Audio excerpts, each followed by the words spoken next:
சச்சின் டெண்டுல்கர் படிச்சாரா, இளையராஜா படிச்சாரா, இல்ல ரஹ்மான் படிச்சாரான்னு நிறைய பேர் சொல்லுவாங்க. நம்பாதீங்க. அப்படி ஜெயிச்சவங்க 100 பேர் தான். படிச்சதுனால ஜெயிச்சவங்க தான் இங்க அவ்வளோ பேர் இருக்கும். நீங்க அதை ஃபாலோ பண்ணுங்க.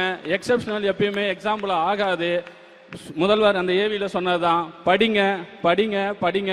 நான் எக்ஸ்ட்ரா ஒரு தடவை சொல்றேன், படிங்க.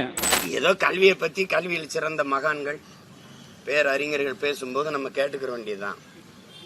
அப்படியா அப்படியா அதுல ஒருத்தர் இளையராஜா படிச்சாரா, சச்சின் டெண்டுல்கர் படிச்சாரா, ரஹ்மான் படிச்சாரான்னு கேக்குறாங்க. அவங்களெல்லாம் அவங்க பேச்ச அவங்க நம்பிராதீங்க.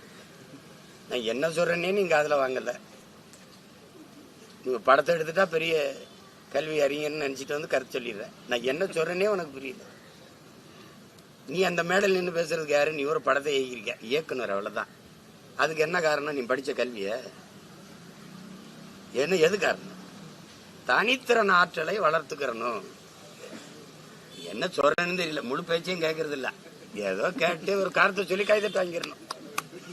சரி, முதலமைச்சரும் துணை முதலமைச்சரும் வாங்கின கல்வி தகுதி என்ன? ஐயா மோடியோட கல்வி தகுதி என்ன? போட்டுக்கிட்டாப்படி எம்ஏன்னு. அதான் மகுவா மைத்ரா கேக்குது, உங்க கல்வி சான்றிதழை வெளியிடுங்கன்ட்டு. வெளியிட வேண்டியதானே?